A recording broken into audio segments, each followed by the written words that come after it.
Hello everyone, welcome to this week 7 PR4 tutorial. So this is the last tutorial of the course, so hopefully you've enjoyed it. Today what I'm going to do is I'm going to get through the test exam and give you an alternative version of that as a way for you to prepare of what you might expect in the actual exam next week. So as I said, I'm just going to do a slightly different version of it so you can see how you can translate some of the flex properties and build in order that you can be more flexible yourself in the way you design your web pages. Okay, so let's get on with it. So let's first have a look at what we're going to make today. So as you can see on the screen here, we have what was a kind of a version of the actual test exam, quite a basic build. Now what I would like to do is I would like to just do it kind of in reverse as a way to kind of test your skills and as a platform for you to again start to change this, start to for example play around with the menu, put it in different areas, play around with the different rows and columns, resize your images, play around with the footer, introduce some text into the footer to the left, to the centre, to the right. Okay.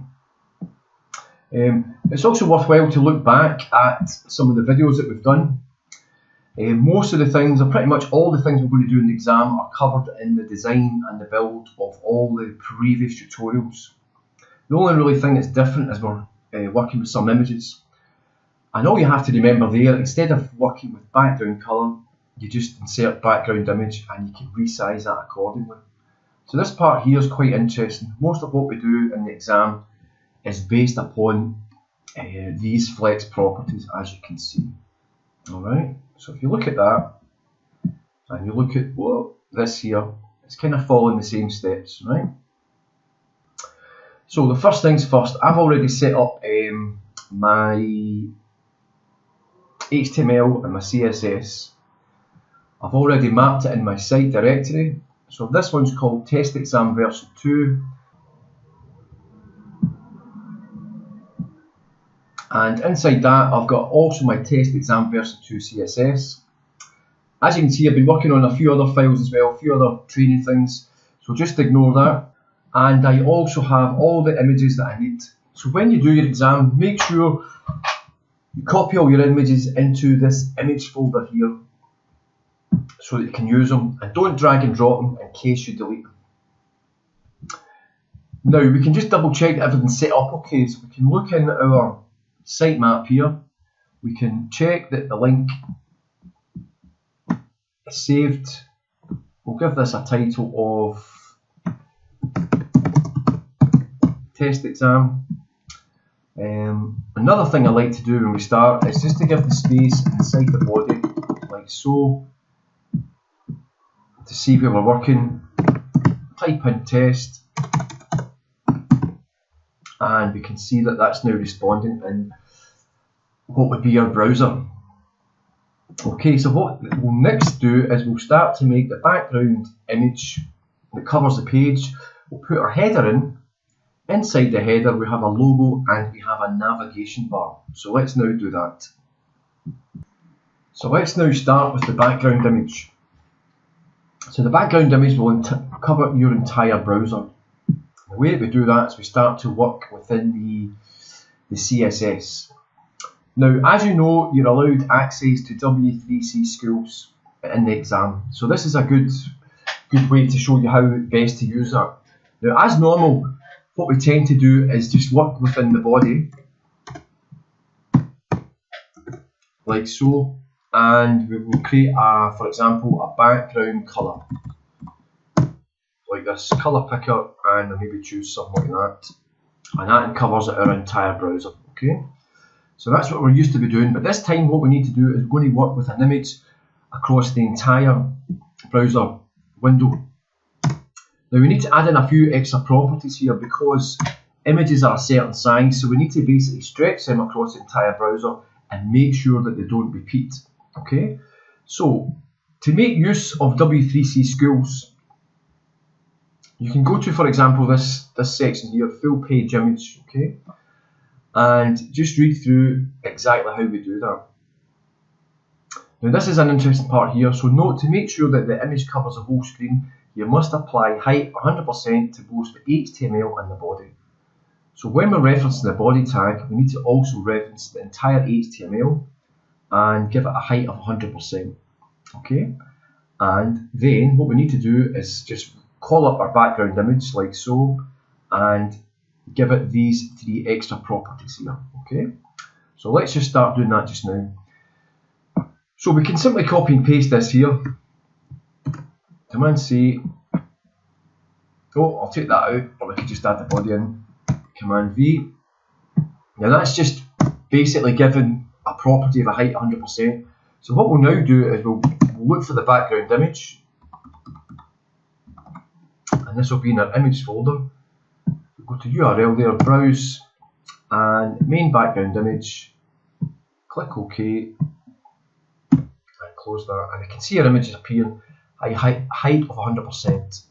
And the next thing we do is we can go back and we can take these properties here. So background position center, background repeat, no repeat, and background size cover. Okay, so like any web designer, you don't have to remember everything. You only really need to know where to find things, and more importantly, where to paste them, and make sure that you understand where to open and close your tags in order to make certain things work. So if we take that here, we can go back, paste it in, file, save all, and there we go. And there is our image, our background image covering the entire browser. Okay, now the next thing that we'll do is the header. Okay, so our header tag covers the entire browser as well, so it goes from about here all the way across, and we can actually guess the height of it between, say, I don't know, 120, 150 pixels. That's the kind of average height I've been working with over the past few weeks. So don't worry, you're not going to get graded down if you are a few pixels out. We just want to make sure that you can have a reasonable attempt at making the actual size that we have within the exam. Okay, so this one here is around about 150 pixels high. So if it starts here and it ends down there, it doesn't really represent what we have on the exam. So that's all we're really kind of going to test you on, is the site layout looks as much as it can as to the image that we've supplied you with. Okay, so we'll start with our header tag. Now the header tag is a semantic HTML5 tag. Okay, so that means that we don't give it a class or we don't give it an ID. And that's similar with the article and the aside tags as well, and the footer tag. Okay, so although the course is not really teaching HTML5, it's quite good to understand the semantics of these tags and why they're used and why they render in the browser better than some class tags, for example. Okay, so there is a header. I'll just type that in to make sure it's working okay. And what we'll now do is we'll go to the CSS and we'll just start to call that up. So the first things first, the width again is a 100%. Okay, the height, let's say 150 pixels. I'll give it a background colour, and it's a kind of darkish grey, like so. And let's just see how that looks. Okay, so very simple. The header is now going all the way across the browser itself. Now what we now need to do is to go inside that, we need to place a logo. So the test exam that I'm doing, we're going to put the logo on the right hand side, and we're going to put the menu on the left hand side. So we now need to go back to our HTML, and we'll just give a bit of space in here. And the first thing we'll do is we'll make a nav tag And inside the nav tag we'll make button classes, so they can exist here, and after that, and within the header, we can make our logo. So let's now start to make the nav tag. So within the header tag, so the header starts here, the header finishes there. And as I said before, another good tip is we can put comments in by this little tab here, apply HTML. Oh, sorry, wrong place. There, we can put a comment in, apply HTML comment, sorry, and we can put in header, oh, spelling's bad, starts, and here we can put in header stops or closes, even better. So we know exactly where we can start to work in. So here we'll start with our nav tag, like so. So the nav opens and closes. Again, I can put in a comment like so, nav opens, and here I can put in a comment, nav closes.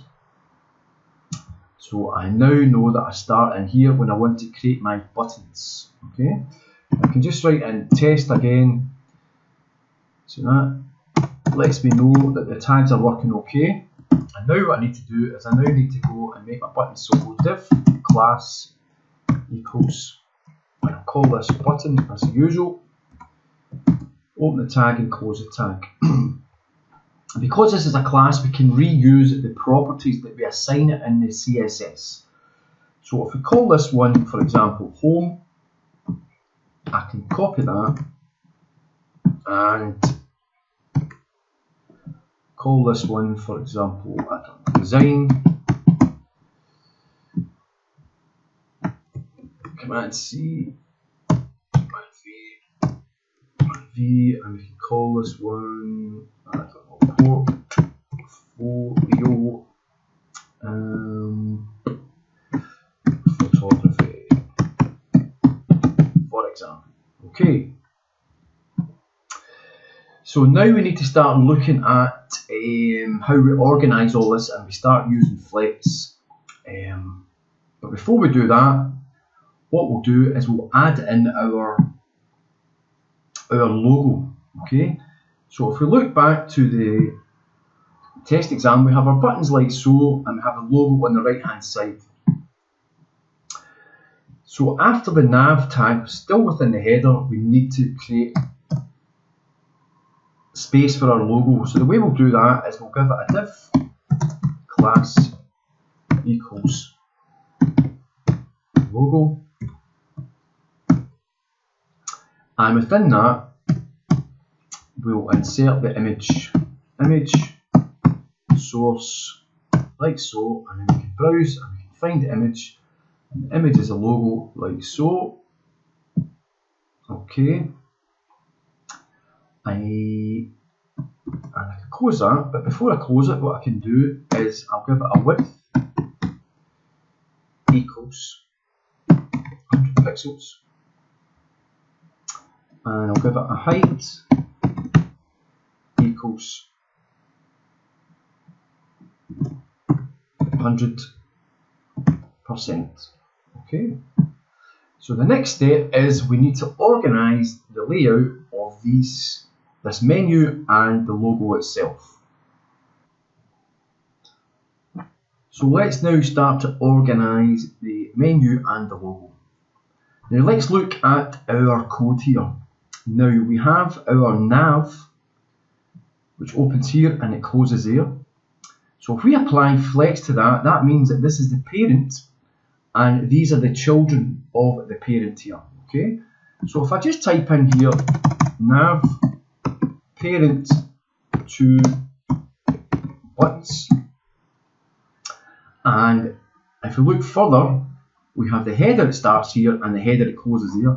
So if we apply flex properties to the header, that means the header is the parent to the nav and also the buttons, or sorry, yeah, the nav and the buttons, and also the logo itself. Okay, so we can just type that in, nav is parent to nav, buttons, and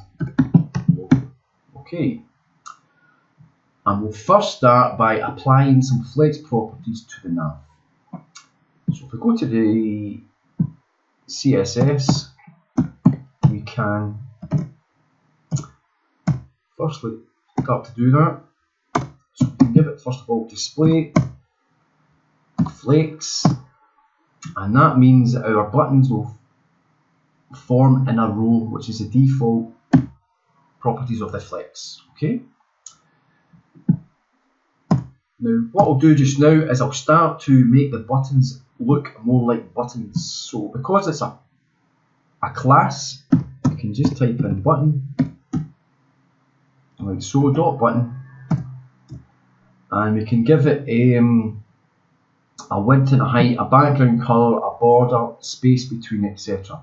So we'll start by just doing, let's say, the width of the buttons, say 75 pixels. And we'll maybe say the height is 35 pixels. Okay, we'll give it a background colour so we can see them individually, and let's just go for a nice, let's try that. Okay, and to make it round, we'll maybe make that a bit bigger. We'll maybe make that 100. Okay. We'll give it a border radius, and the border radius means that we can give it a rounded side, so we can try maybe 10 pixels, like so. And we can give it a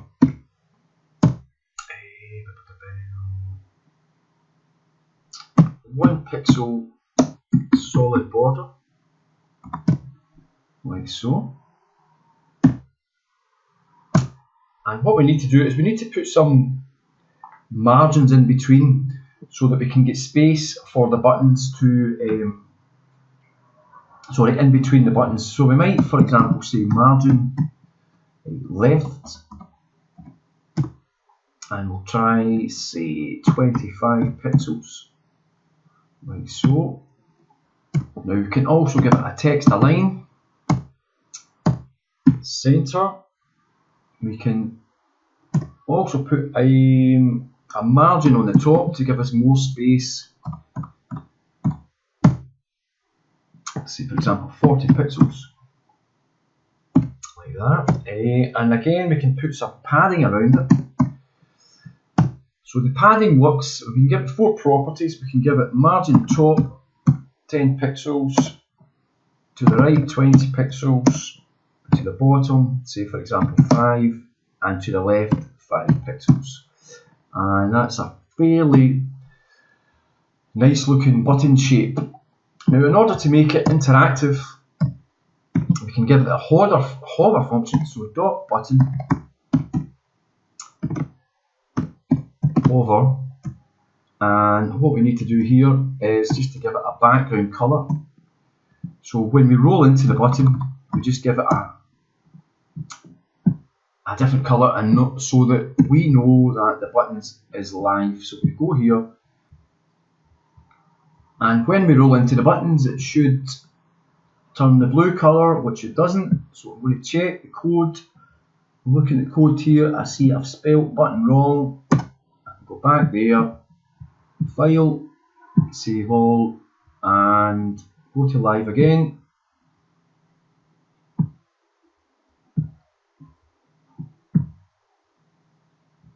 Still spelt it wrong,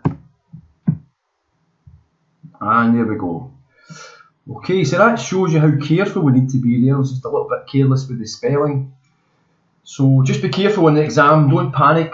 If you see something like that happening, you should be able to identify quite quickly where the problem is. For example, the buttons weren't working on the hover state, everything else looked fine, so just be very careful on the spelling or making sure you have a dot in front of the classes, etc. Okay, so now what we'll do is we'll go and we'll work with the header, and we'll give that a display flex property, and we'll organise the position of the nav and the logo accordingly. Now let's organise the nav and the logo. So if we have a look back to the code here, we remember that the header is a parent to the nav, the buttons and the logo. So if we apply display flex onto the header, what will happen is the logo will go from here to that position there, because the default flex property for flex is to put all media or all child components into a row. Okay, so we can go back to the CSS, and if we type in display and then flex, our logo will go beyond the nav there in a row, and this is actually taking up the natural flex property, which would be flex direction row. Now we won't see any difference here because that's the, as I said, the default property. But what we can do now is we can put in some space between the menu and the logo in order that the logo goes to the right hand side and the logo stays, the menu stays here on the left. So what we can do is we can do justify content, and this one we can put in space between, and that gives us some space between the two elements in the header. Okay. Now you notice that I made the logo a class in the source code. And the reason I did that is because what we can now do is we can now call it up in the CSS.logo, and in order to align that a little bit better, I'm just going to simply put some padding, say 20 pixels, and that gives the padding all the way around, top, left, right and the bottom. So that is our new header. Now let's look at how we could maybe change that. For example, if we wanted the logo to be at the opposite side, we could just put that in first. So the logo, div class logo here with the image source, if we took all of this out and we went Command X and we put that before the nav, Control V, it now starts here and the menu's on the right hand side. Now we just need to adjust the nav there or the menu to give it some more margin on the right hand side of each button. What we also could do is we could imagine that there may be another logo within the menu. I'll just put the same one in just now. And as we see, these are occupying one column each. Okay, so just play around with that. You might try your own image in there or a different logo. And everything you do gives you more knowledge on how to work with the flex property system. Okay, I'll just take that back out and paste it back in here. Okay, so we're getting there. So the next thing we'll do is we'll go back to look at the test exam and we'll put in the main container and these elements in the middle. Now, a really good way to actually figure out how a web page is designed is to actually draw it down on a piece of paper and to try and work out how many tags are actually being used. Okay, so if we look at the build itself of this web page, we've already done this part up here, okay, in the background. So we have a main container part in here, and this part down here is a footer. So we'll concentrate on that later, but at the moment we'll look at how this part here is actually designed. Because when you do the exam, it's really important you're able to figure out the amount and the order, for example, of the rows of the columns, how they're embedded within a container, etc. So you get a good idea of what you have to start to build. So if you move over now to Photoshop, I've just got a quick example on how you can start that process. So if we consider this to be our main container, that's what we have to make, right? Inside that, we're going to have a left, div class left, okay? Then we're going to make, after that, a div class right, okay? The next thing we'll do is we'll make inside the div class left what I'll call a left-a tag, a left-b tag, and then a left-c tag. Okay, so inside the div class left, I'm going to embed 3 other div tags. Okay, so again, if I go back to round about, go back to here, I can see the main container. Now inside that, because I've got these 2 div tags side by side, I can put on this, on the container, display flex, so the left goes here and the right goes here.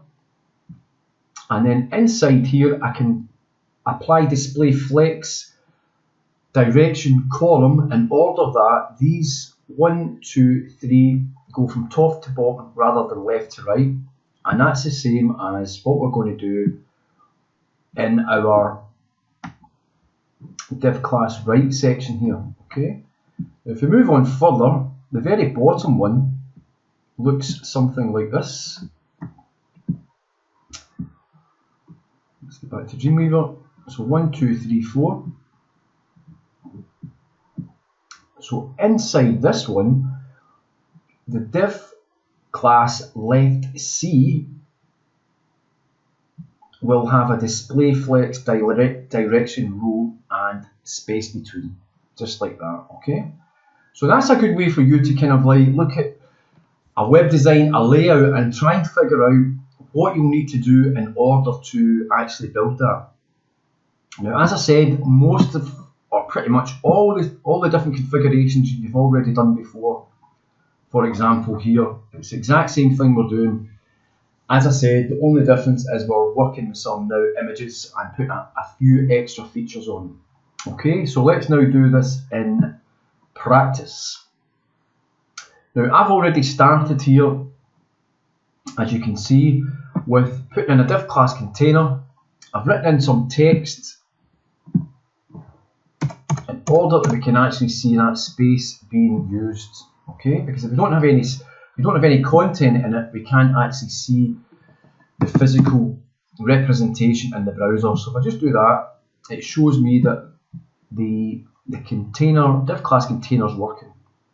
Now inside the div class container, I've got a div class left, which opens here and closes there. And next to that, I've got a div class right, which opens here and closes there. And the container itself down here, closes. Okay. So what we'll now start to do is we'll start to give more properties to the container, to the left hand side div class ref, and also the right hand side div. So if we now start to look at our CSS, you can see that I've already put in some properties in order for the container to look the way it does.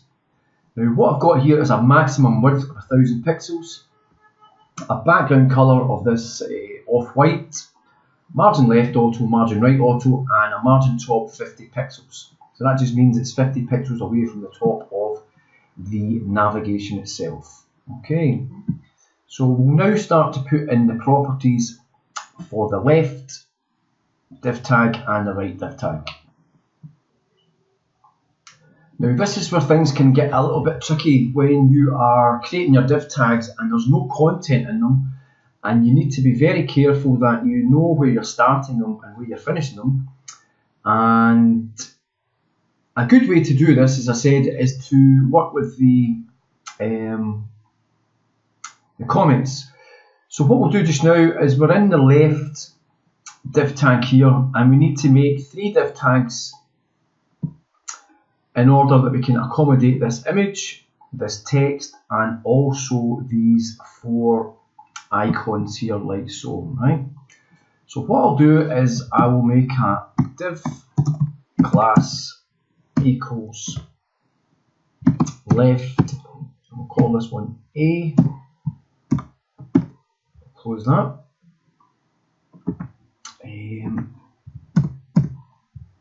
And what I'll do is I'm just going to put some text inside that just now.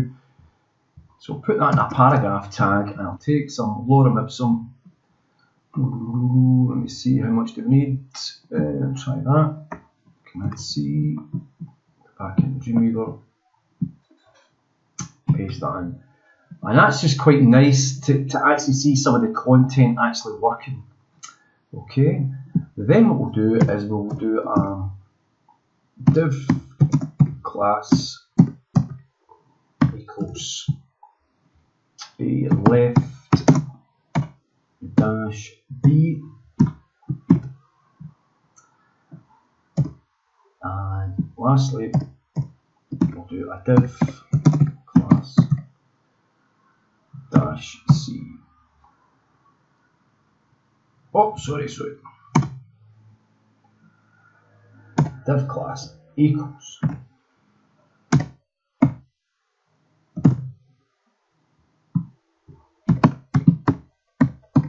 C.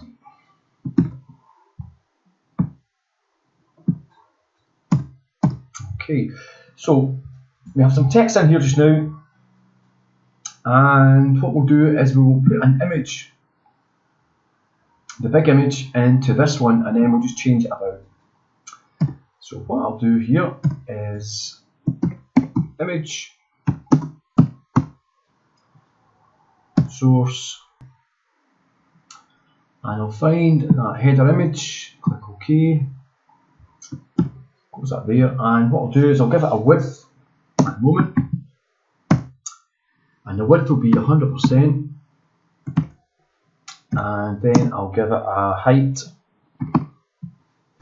and the height will be 150 pixels or thereabouts. Okay, so just close that over here, and I'll go to my view, and there's now my image in place. Okay, now we can move that on top later on. It's just I prefer to put the text in first, and we can get rid of this little text here at the moment. And what we'll do now is we'll put in the images or the icons which will go underneath. Now we can't see any space for that because it's not being occupied by any content. So the next thing we'll do is we'll put in those images right here. So let's start putting in the images. Now I'm going to do something very similar to what we have with the menu. So I'm going to do a div class equals, and I'll call this links, because I want to be all the same size so we can apply the same properties of them if we give them the same class name. And within here I'll go image source, browse, and I'll find these images. Okay, just put that like there, and I'll do the next one, image source browse, next one's the Instagram, like that, image source, this one's Twitter,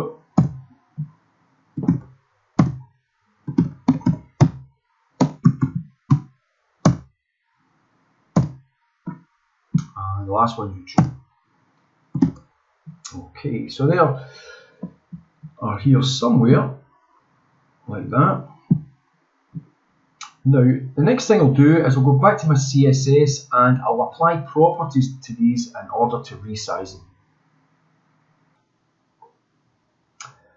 Now, because, let's look at what we've done here. We have made these div class links, and inside the links class we have an image class, or an image source. So what we can do is we can do what we call the CSS selectors, and if we call on the links class, and within the links class the image, we can target the properties directly, like so. So what we're going to do is we're going to give it a margin of say 10 pixels. So that's a margin all the way around the outside, and then we're going to reduce the size. We're going to do the width, and we'll make the width 50 pixels. And again, we can just make the height the same as well, 50 pixels, like so. Doesn't really matter. Okay, and then let me just see where we are after this. And because the default flex is in a row, it's already taken on those properties. But nevertheless, we'll just do it out of good practice, and we'll type in display flex justify content, and we'll put this in the center, like so. So the images will move into the center, and we'll just put another margin of 20 pixels, and that just gives us some more space at the top, which we'll need a wee bit later. Now, what we can do here is we can take this and we can put it up to the top.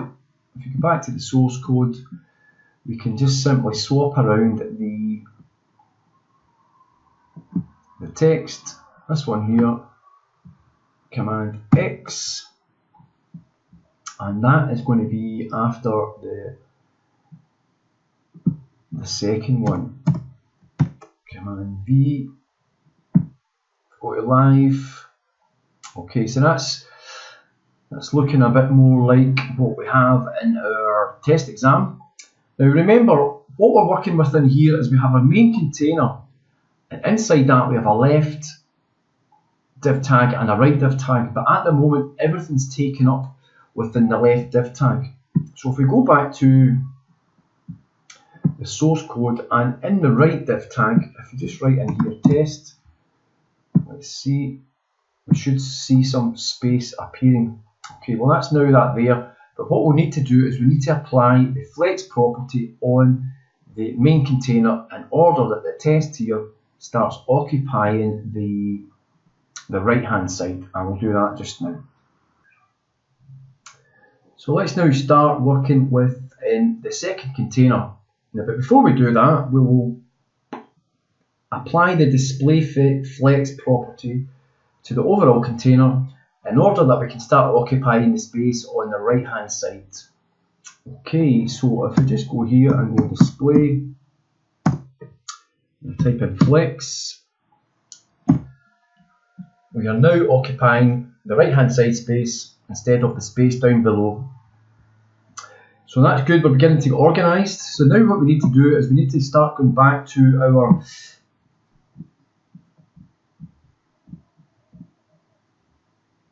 right hand side div classes and start working within here the same way we did there, and start applying all the different properties to that.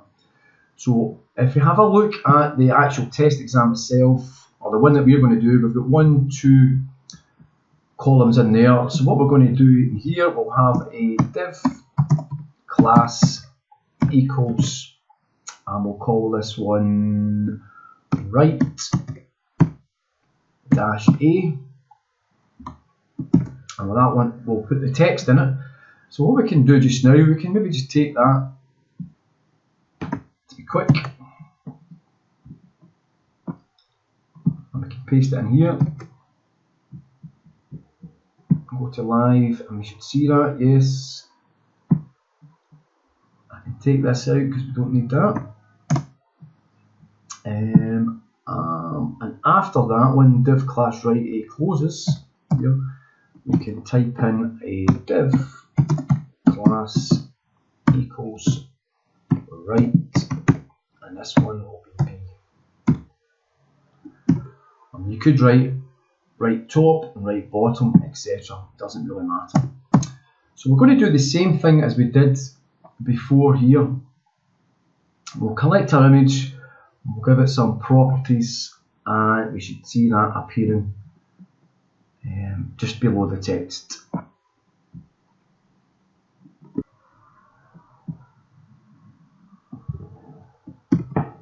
So let's just look for the image. We go type in image. Oh, spelled it wrong.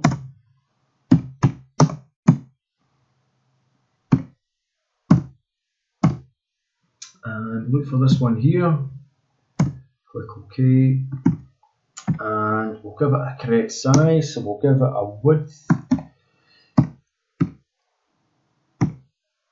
equals. And we'll give that an auto.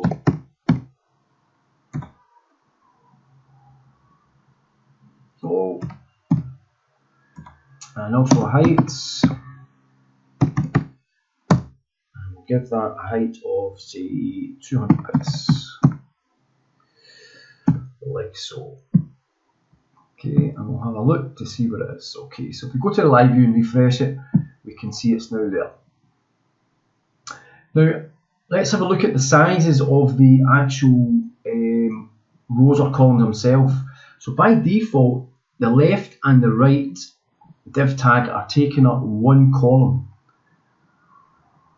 Now what we want to do is we can apply a flex property of 2 to the right hand side and a flex property of 2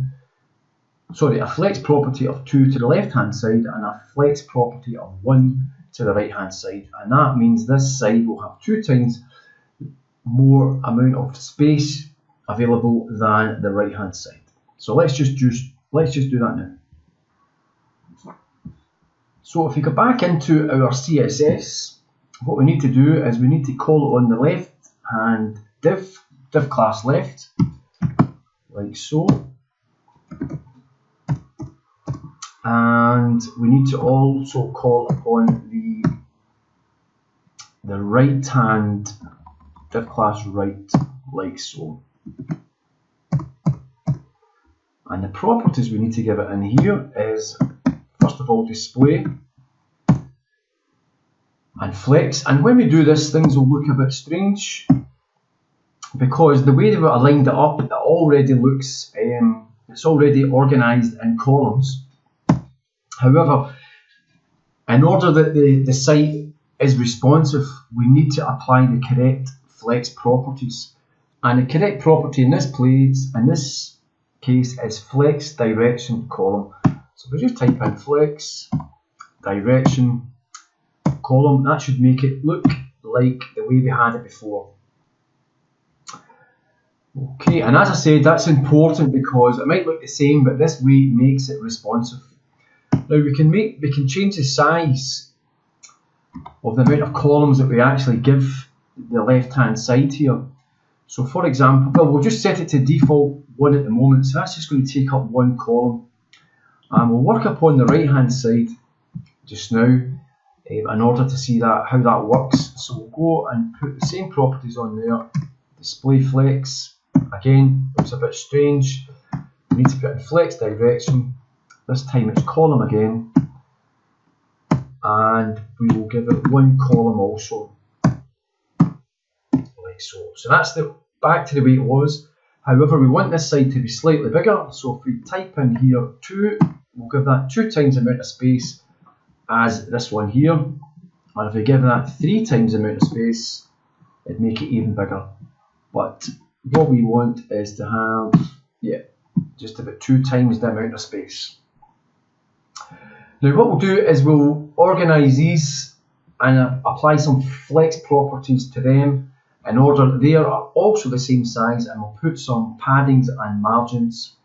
And the last thing we'll do is we'll put in the footer. So we're nearly there. Let's just see how we finish this off now. We just go back into our CSS, and I've already put in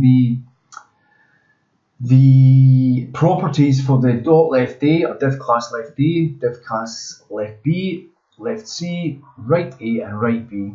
Okay, so this is left A, left B, left C, right A and right B. Now the first property we're going to put in each of them is we're going to give it a flex property of 1, and that means each section, top, middle, bottom, is going to be the same size. Okay, so Command C, Command V, Command V. So all these sections are the same size, and we'll make sure these two are also the same size. So I'll just type that in here and also type that in there. Now the next thing we'll do is we'll put some padding around, let me see, padding here, and we'll do, say, for example, 10 pixels. Oh, sorry, that's the wrong one. We change this one, so the one we want to identify is this. So the top one is actually left C, so we'll put in 10 pixels here, and that gives us a nice little bit space or a border around that image. Also, I can put it on the text like I did before, so I should have just saved that. Get some nice borders around there. We'll now move on to the right hand side. So the right A will put in padding as well, of say 10 pixels.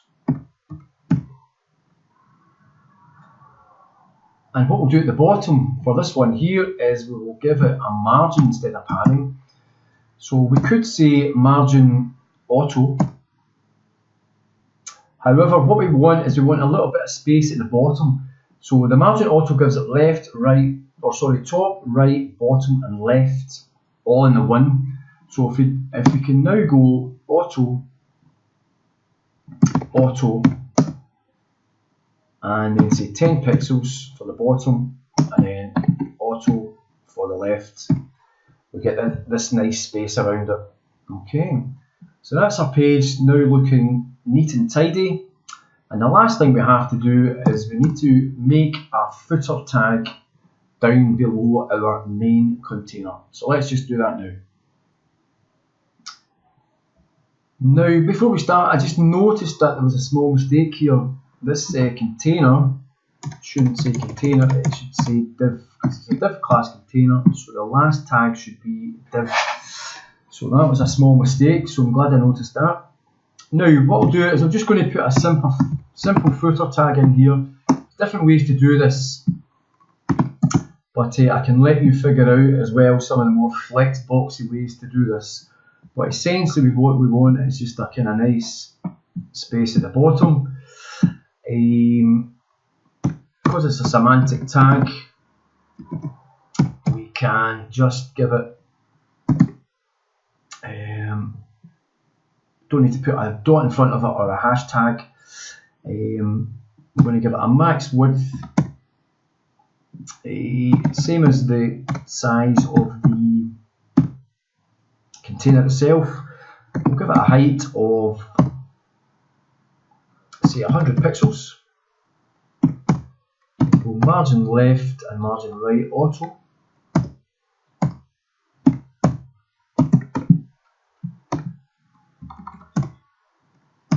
Like so, and we'll give it a background colour. And we'll see if it's just black this time, just like so. Okay, so that, oh, come on, Z. Okay, now there's a few other little tricks. Let me see. A few other little tricks you'll need to learn to put text and things in it just now.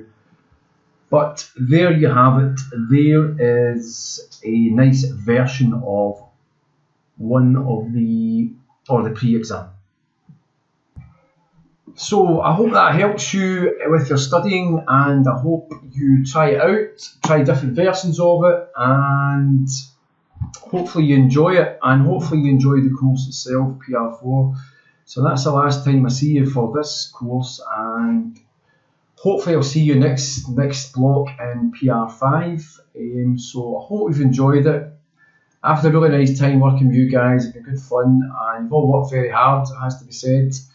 I know it's difficult, but you just need to get used to it. You just need to practice, identify the mistakes. As you saw there was 2 or 3 times that I missed a few bits and pieces, but that's just the nature of it.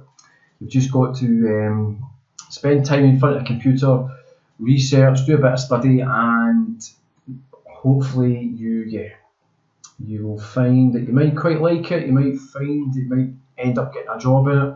Who knows? Anyway, if there's any questions, please let me know. Drop me an email, or you can see me in the Mac Lab. And if I don't see you before the exams, I wish you all the very best of luck, and I'm sure you'll all be fine. Okay, thanks very much. Bye bye.